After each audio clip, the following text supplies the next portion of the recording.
Sir costume ഞങ്ങൾക്ക് costumer ചോദിക്കുമ്പോൾ അന്ത മൂട്ടയിൽ പോട്ട് വെച്ചിരിക്കുന്ന എടുത്ത് പോട് എന്ന് പറയും. മറ്റൊക്കെ ഇങ്ങനെ തേച്ച് ഇതിൽ കൊടുക്കാറുള്ളൂ. നല്ല പടമായിരുന്നു കേട്ടോ. മണികണ്ഠൻ്റെ ഈ വെറുതെ പറയാൻ നമുക്ക് തോന്നുമല്ലോ, മണികണ്ഠൻ്റെ എന്ന് പറഞ്ഞു. അതോടെ പറഞ്ഞപ്പോൾ മണികണ്ഠൻ പുള്ളിയുടെ കൂടെ ആക്ട് ചെയ്തിട്ടുണ്ട്. നല്ല പടമായിരുന്നു കേട്ടോ. 2 3 പടം കഴിയുമ്പോഴത്തേക്ക് ദിലീപ് താരമായി മാറുകയാണ്. മനോജ് കെ ജയൻ സീനിലേ ഇല്ലാതാവുന്നു. നമുക്ക് ഇവിടെ ഈ കമലിൻ്റെ ഒരു പടത്തിൻ്റെ ഷൂട്ടിന് ഇവിടെ വന്ന സമയത്ത് സുരഭി ഇല്ലേ, സുരഭി എൻ്റെ പടത്തിൽ ഒരു ക്യാരക്ടർ ചെയ്യുന്നുണ്ട്. കാണാം കേട്ടോ, എന്തൊരു പെർഫോമൻസ് അറിയും. അങ്ങനെ സുരഭിയെ കാണാൻ വേണ്ടി ഞാൻ ആ ലൊക്കേഷനിൽ ചെന്നപ്പോൾ മമ്മൂക്ക ഉണ്ട് അവിടെ.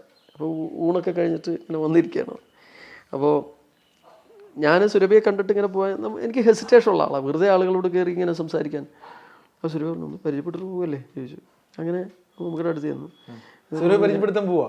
സുരഭി എന്നെ പരിചയപ്പെടുത്താൻ ഈ പടം കഴിഞ്ഞു കഴിഞ്ഞ സമയത്താണ്. അപ്പം സുരഭി പറഞ്ഞു ഇങ്ങനെ ഓടും രാജ ആടും രാണി എന്ന് പറഞ്ഞപ്പോൾ പുള്ളി അത് കണ്ടിട്ടുണ്ട്. നല്ല പടമായിരുന്നു കേട്ടോ. മണികണ്ഠൻ്റെ ഈ വെറുതെ പറയാൻ നമുക്ക് തോന്നുമല്ലോ, മണികണ്ഠൻ്റെ എന്ന് പറഞ്ഞു. അതോടെ പറഞ്ഞപ്പോൾ മണികണ്ഠൻ പുള്ളിയുടെ കൂടെ ആക്ട് ചെയ്തിട്ടുണ്ട്. നല്ല പടമായിരുന്നു കേട്ടോ. എന്നിട്ട് ഞാൻ സന്തോഷമൊക്കെ പറഞ്ഞു ഇങ്ങനെ പടം എടുക്കണ്ടേ വാ സ്റ്റിൽ ഫോട്ടോഗ്രാഫർ വിളിച്ച് പുള്ളി കൂടെ നിന്നിട്ട് പടം എടുക്കാൻ വിളിച്ചു. കഥയൊന്നും പറഞ്ഞാൽ പോയിട്ടില്ല. പക്ഷെ ഇനിയിപ്പോൾ ഞാൻ ഒരെണ്ണം എൻ്റെ ഇപ്പം എഴുതിക്കൊണ്ടിരിക്കുന്നു. അനുഭവം പുള്ളി കണ്ടെന്ന് പറയുമ്പോൾ പുള്ളി എല്ലാം കാണും. പുള്ളിയുടെ അടുത്ത് വേറെയും പിന്നെ KP ശശി എന്ന് പറഞ്ഞൊരു ഡയറക്ടറുടെ കൂടെ ഞാൻ വർക്ക് ചെയ്യുന്നുണ്ട്. പുള്ളിയുടെ കൂടെ കഥ പറയാൻ പോയിട്ടുണ്ട് മമ്മൂക്കയുടെ അടുത്ത്. അതെപ്പോഴാണ് അറിയോ, അത് ഒരു മലയാള സിനിമയിലെ ചരിത്ര മാറുന്ന ഒരു നിമിഷമായിരുന്നു. ശരിക്കും നിമിഷമല്ല, ഒരു സമയത്താണ് ചെന്നത്. കോഴിക്കോട് വെച്ചാൽ കഥ പറയാൻ ചെന്നു. മമ്മൂക്കയുടെ കഥ സംസാരിച്ചു. അതിന് മുന്നേ ഒന്നും സൂചിപ്പിച്ചിട്ടുണ്ടെന്ന് തോന്നുന്നുണ്ട്. കാര്യങ്ങൾ പറഞ്ഞു. ഞാനും ഉണ്ട്, ഞാനും ശശിയേട്ടനും ഒക്കെ ഒരുമിച്ച്. മമ്മൂട്ടി അതിന് മുന്നേ കണ്ടിട്ടൊക്കെ ഉണ്ട്, പക്ഷെ ആ അടുത്തിങ്ങനെ പേഴ്സണലി ഇരിക്കുന്നത്. അപ്പോൾ ശശി ഇത് എങ്ങനെയാണ് ചെയ്യുന്നത് എന്ന് ചോദിച്ചു. അപ്പോൾ ശശിയേട്ടൻ പറഞ്ഞു ഡിജിറ്റൽ ഫിലിമായിട്ടാണ്, പുതിയൊരു സംവിധാനം വരുന്നുണ്ട്, തിയേറ്ററൊക്കെ ഇങ്ങനെ ഡിജിറ്റലാവുന്ന ഒരു സംവിധാനം വരുന്നുണ്ട്, അതിൻ്റെ ആളുകളാണ് പ്രൊഡ്യൂസേഴ്സ്. നമുക്ക് പറഞ്ഞു അതൊന്നും നടപടിയാവുന്ന കാര്യമില്ല, ജോർജേ ലാപ്പിങ് കൊണ്ടുപോവാ ഇത് കൊണ്ടു, ഇതെൻ്റെ വീട്ടിൽ ഇരിപ്പുണ്ട് ഈ സാധനങ്ങൾ ഇവർ പറയുന്നത് എന്ന് പറഞ്ഞാൽ പുള്ളി ഇതെല്ലാം കാണിച്ചു തരാണ് കേട്ടോ.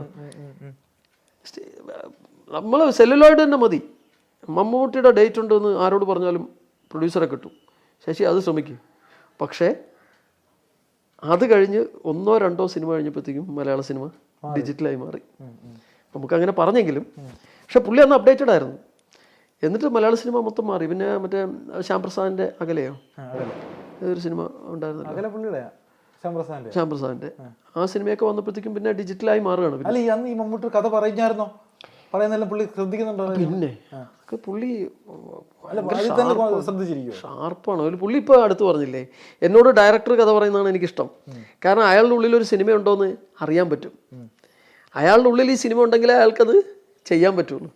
അപ്പോൾ ഡയറക്ടർ, സ്ക്രിപ്റ്റ് റൈറ്റർ അല്ല കഥ പറയേണ്ടത്, ഡയറക്ടർ പറയണമെന്നാണ്. പൃഥ്വിരാജിനോട് ഞാൻ ഒരു കഥ പറഞ്ഞിട്ടുണ്ട് ഒരിക്കൽ. ഇതല്ല, നേരത്തെ പറഞ്ഞതല്ല, അതല്ലാതെ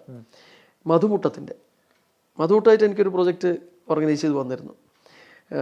ഹർഷൻ ദുലാരി എന്ന് പറഞ്ഞിട്ടൊരു സ്ക്രിപ്റ്റ്. അത് CB മലയിലൊക്കെ പണ്ട് എടുത്ത് നോക്കിയിട്ട് വെച്ചതാണ്, ഈ മണിച്ചിത്രത്താഴിന് ശേഷം. ഇപ്പം എൻ്റെ സുഹൃത്തുണ്ട് രാധാകൃഷ്ണൻ, അയാൾ പ്രൊഡ്യൂസറാണ്, RK എന്ന് വിളിക്കും. പുള്ളിയാണ് എന്നെ താല്പര്യം എടുത്ത് കൊണ്ടുപോയത്. അങ്ങനെ മധുമുട്ടത്തിൻ്റെ വീട്ടിൽ പോയിരുന്ന് ഞങ്ങൾ പലതവണ സ്ക്രിപ്റ്റ് വായിക്കലും തിരുത്തലും ദിവസങ്ങളോളം അവിടെ മധുമുട്ടത്തിൻ്റെ കൂടെ ഇരുന്നുണ്ട്. അത് കഴിഞ്ഞിട്ട് ഇങ്ങനെ കുത്തി തിരുത്തി വെട്ടിയൊരു സ്ക്രിപ്റ്റുമായിട്ട് ഷാഫിയില്ല, ഇപ്പം മരിച്ച ഷാഫിയുടെ ഷൂട്ട് നടക്കുമ്പോൾ, എറണാകുളത്ത് നടക്കുമ്പോൾ പെട്ടെന്നൊരവസരം, ചോക്ലേറ്റ് യെസ് കറക്റ്റ്, ചോക്ലേറ്റിൻ്റെ ഷൂട്ട് നടക്കുമ്പോൾ പെട്ടെന്നൊരവസരം കിട്ടി.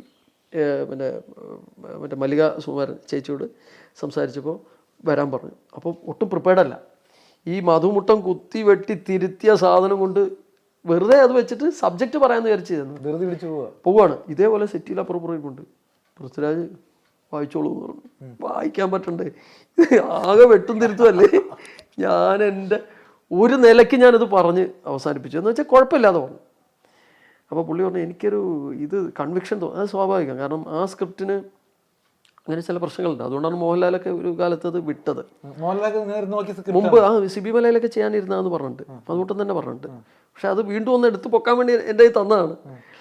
പക്ഷേ പുള്ളി പറഞ്ഞു എനിക്കൊരു കൺവിക്ഷൻ തോന്നുന്നില്ല ആ ക്യാരക്ടറിനോട്. അതുകൊണ്ട് അപ്പോൾ പ്രൊഡ്യൂസർ ചോദിച്ചു, രാധാകൃഷ്ണൻ ചോദിച്ചു, ബിജു പറഞ്ഞാലും കുഴപ്പമില്ലാണോ എന്ന് ചോദിച്ചു. അതൊന്നുമല്ല, ഇയാൾ പരമാവധി നല്ല വൃത്തിയായിട്ട് പറഞ്ഞില്ലേ, അതൊന്നും അല്ല വിഷയം. എനിക്ക് ആ ക്യാരക്ടറിനോട് കൺവിക്ഷൻ തോന്നുന്നില്ല.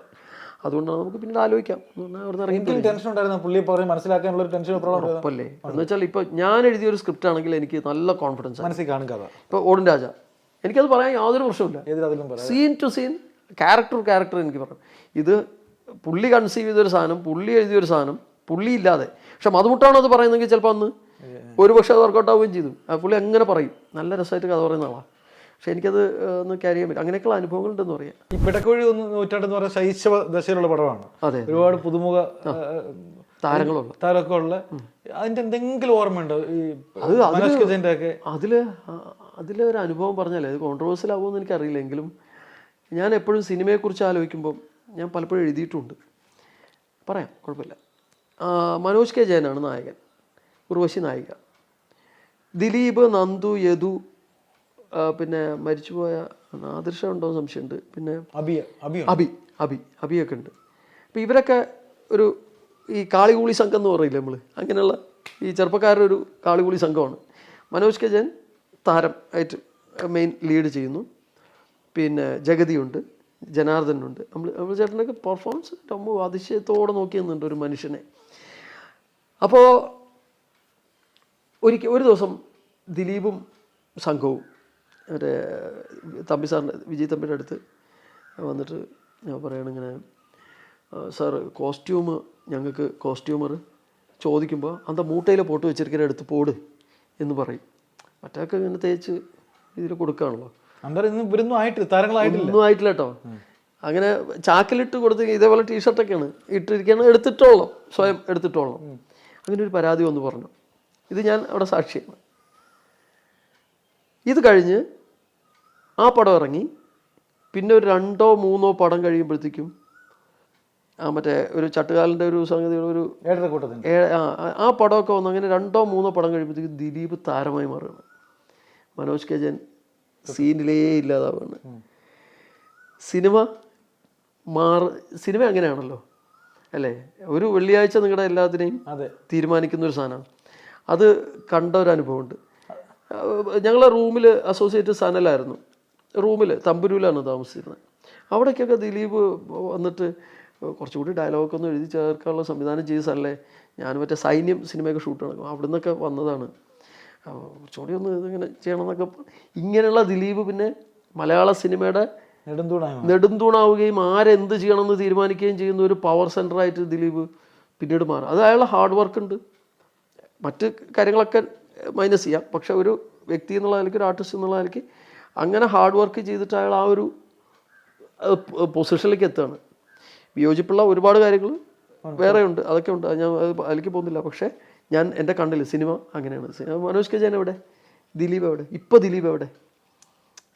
ഇത് കാലചക്രം ഇങ്ങനെ അങ്ങനെ പോയിക്കൊണ്ടിരിക്കുകയല്ല. അപ്പോൾ സിനിമ എങ്ങനെയാണ്? അന്ന് ഈ പറഞ്ഞ പടം ഇത്ര സക്സസ് ആവുമെന്നൊക്കെ ഒരു പ്രതീക്ഷ ഉണ്ടായിരുന്നു. ഒരു ബഹളമുള്ള പടമല്ലായിരുന്നു ആ പടമല്ലേ? അയ്യോ, അത് ഭയങ്കര സക്സസ് ആയിരുന്നു. റോറിങ് സക്സസ് ആയിട്ടുള്ള പടമാണ്, ഭയങ്കര പടമായിരുന്നു. അതിനുശേഷം ഉർവശി ആ ഒരു സ്കീമിൽ വേറെ പ്രൊഡ്യൂസ് ചെയ്തതെന്ന് എനിക്കറിയില്ല. 2 യൂണിറ്റൊക്കെയാണ് വർക്ക് ചെയ്തിരുന്നത്. ഞാനൊക്കെ ജോലി ചെയ്ത് തളർന്നു പോയിട്ടുണ്ട്. അത്രയും കഷ്ടപ്പെട്ടില്ല എന്ന് വെച്ചാൽ 2 യൂണിറ്റ് 2 സ്ഥലത്ത് ഷൂട്ട്, അഗ്രഹാരത്തിൽ ഇവിടെ വെച്ചാണ്. അപ്പോൾ ഇവിടെയും കോസ്റ്റ്യൂം കണ്ടിന്യൂറ്റി, അതോ നിറച്ച് പെണ്ണുങ്ങൾ, കുറേ ആണുങ്ങളും ഒരു വീടിനകത്ത് കണ്ടിന്യൂറ്റി, മറ്റേ കണ്ടിന്യൂറ്റി മറിച്ച് താരങ്ങൾ, അവരൊക്കെ പൊട്ട്, കമ്മൽ, അറിയാലോ, അതിൽ കുറേ സ്ത്രീകളൊക്കെ ഉണ്ട്. അവരുടെയൊക്കെ ഈ മൈന്യൂട്ട് ഡീറ്റെയിൽസ് ഉൾപ്പെടെ. അത് പക്ഷെ ഒരു വലിയ കളരിയായിരുന്നു. ഒരുപാട് താരങ്ങൾ വളർച്ചയും കണ്ടൊരു മനുഷ്യനാണ്. വളർച്ച കണ്ട അത് അതിൽപ്പെടുന്നതാണ് ഈ ദിലീപിൻ്റെ കേസും. അങ്ങനെ അല്ലേ? അതൊന്ന് ആലോചിച്ച് നോക്കൂ. പക്ഷേ ഉർവശി പിന്നെയും മലയാള സിനിമയിൽ ഇതപ്പോൾ അന്നും ഇന്നും ഒക്കെ നിൽക്കുകയാണ്. അത് ആ ഒരു പൊട്ടൻഷ്യൽ കൊണ്ടാണ്. മറ്റവർക്ക് പൊട്ടൻഷ്യൽ ഇല്ലയെന്നല്ല, പക്ഷെ മനോജ് കെ ജയനൊക്കെ എനിക്ക് തോന്നുന്നു അങ്ങനെ എക്സ്പ്ലോർ ചെയ്യുന്ന ഒരാളല്ല. ഇപ്പം നമ്മുടെ പ്രേമേട്ടൻ വളരെ അടുപ്പുള്ള ആളാണ്. ഇടിച്ചു കയറിയ അവസരങ്ങൾ ചോദിച്ച് ചെല്ലുന്ന ആൾ, അവരുടെ പൊട്ടൻഷ്യലിനനുസരിച്ച് അവർക്ക് കിട്ടിയിട്ടില്ല എന്ന് വിശ്വസിക്കുന്ന ഒരാളാണ്. കുറെ കൂടെ സിനിമ സിനിമ അതിന്റെ പുറകെ നടക്കണമെന്നേ നമുക്ക് പറയാറില്ല. ഇത് സിനിമ നമ്മുടെ പുറകെ ഒന്നും വരില്ല. നമുക്ക് എപ്പോഴും വിളിച്ച അവസരം ചോദിക്കുന്നത്. ഇപ്പോൾ സുദേവ് എന്ന് പറഞ്ഞ ഞങ്ങളുടെ നാട്ടിലുള്ള ഒരാളുണ്ട്. ഒരു പടം ചെയ്ത് സ്റ്റേറ്റ് അവാർഡ് കിട്ടി. സുദേവനെ വിളിച്ചിരിക്കുന്നു മമ്മൂക്ക. ആദ്യമായിട്ടൊരു പടം ചെയ്ത ഒരാൾ, അയാളെ വിളിച്ചിട്ട് നിങ്ങൾ അടുത്ത പടം നമുക്ക് ചെയ്യാമെന്നുള്ള രീതിയിലുള്ള. സുദേവൻ പറഞ്ഞു, സാറിന് പറ്റിയൊരു സ്ക്രിപ്റ്റ് എൻ്റെ ഇല്ലാതെ. സുദേവൻ അങ്ങോട്ട് വിളിച്ച് പറഞ്ഞപ്പോൾ സുദേവൻ്റെ വേർഷനാണ് ഞാൻ പറയുന്നത്. സുദേവൻ അങ്ങനെ ഒരു ക്യാരക്ടർ ആയതുകൊണ്ട് ഞാനൊക്കെയാണെങ്കിൽ ചാടി വന്നു, പിന്നെ നമ്മളൊരു സബ്ജക്റ്റ് ഉണ്ടെന്ന് പറഞ്ഞാൽ നമ്മൾ സബ്ജക്റ്റ് ഉണ്ടാക്കും. സുദേവനൊരു പതുങ്ങി അങ്ങനത്തെ ഒരു മനുഷ്യനാണ്, അതുകൊണ്ടാണെന്ന് തോന്നുന്നു എനിക്ക്. അപ്പോൾ അങ്ങനെ നമുക്ക് പല ഇൻ്റർവ്യൂവിലും പറയും നമ്മൾ തേടിച്ചില്ല തന്നെ വേണം. ഇപ്പം ഞാനും അങ്ങനെ ഒരു പതുങ്ങുന്ന ആളാണ്.